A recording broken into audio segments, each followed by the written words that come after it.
Simplicity to perfection, to be played in bursts. By design there is no story, only crazy kung fu. Those are the words that greet you upon first booting up One Finger Death Punch 2. One Finger Death Punch 2 was developed and published by Canadian indie studio Silver Dollar Games. You've probably never heard of them unless you were a fan of cheaply made games on Xbox Live. But back in 2013, they released One Finger Death Punch. While it looks unremarkable, they managed to develop a game that thrives in its simplicity, and whose cheapness becomes its charm. It was a simple game that was easy to pick up and play, and had a stick figure art style that let your imagination fill in the gaps of its limited animation. While not a perfect game, it was surprisingly enjoyable, and that made it all the better when they released a sequel in 2018. As a sequel, Death Punch 2 takes the first game's formula, innovates on it in interesting ways, and keeps its unique charm. As the game itself says, there is no story, just a series of levels for you to test your skills.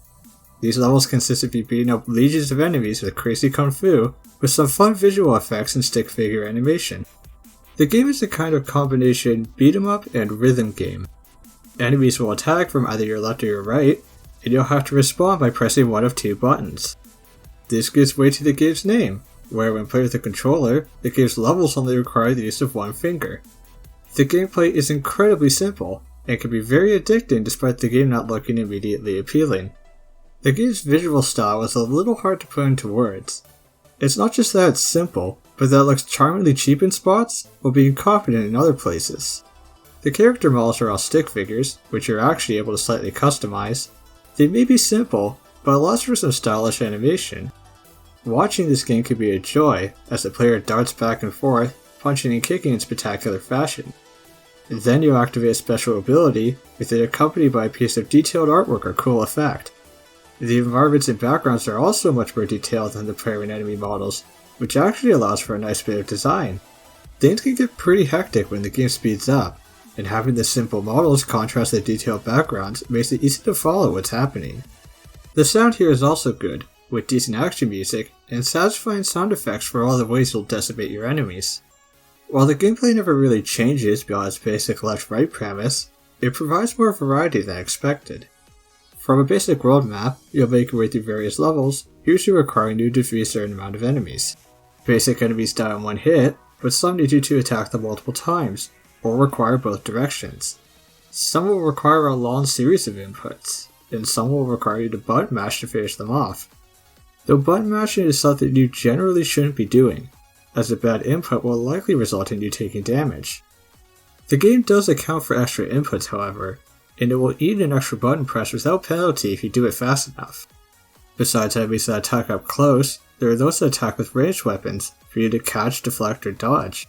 You can pick up melee weapons to increase your attack range, you can get projectile weapons of your own to kill any enemy in one hit, then one of your skills may activate that kills all enemies on one side of the screen, or gives you a chance to restore your health. Once you get tired of standard levels, the game will throw something else at you, like a lightsaber level where all enemies die in one hit, but swarm you as a test your reaction speed. If you don't like lightsabers, this level variety also comes in Chainsaw. How about a level based around not being hit by projectiles, or killing enemies with death spheres? How about a repeating level asking you to take on the same enemy pattern at gradually increasing speeds? It's not all that different, but it does keep things a bit more varied. As you complete levels, you'll amass gems to spend as skill points, causing your abilities to activate more frequently. This allows you to get stronger both in terms of your player character and your own skill at the game. There's also the adaptive difficulty, where the game will gradually raise or lower its speed depending on your performance, ensuring you always have just the right amount of challenge. Apart from the standard adventure mode, there's also survival modes in Gauntlet. Survival is as it sounds, where you last as long as you can against an onslaught of enemies, gradually making your way up a ranking tower. Survival also comes in various forms, including No Luke and No mode, a reference to a previous Silver Dollar game, where you also have to manage a cat popping up and blocking your view. Then you have Gauntlet, where you make your way across a series of various challenges, trying to get as far as you can with a limited health pool. But even with these extra modes, the gameplay does get repetitive. Death Punch 2 is better enjoyed casually rather than playing it for long periods. Another problem I found is that despite the effort put into the animations, you won't really get a good chance to look at them during gameplay, as your focus will be more on the incoming enemies or your action indicators. But regardless of its simple gameplay and repetitive nature, I feel comfortable recommending Death Punch 2, because despite it all, I still wanted to keep playing. There's just something satisfying about beating up waves of stick figures with stylish kung fu. The progression is clear to see as every gem you collect slowly but surely makes you just a little bit stronger, and there's just something charming about the whole thing. So if you want something fun that you can pick up and play for a burst of adrenaline and kung fu action, go play One Finger Death Punch 2. If you enjoyed the video, consider leaving a like or comment.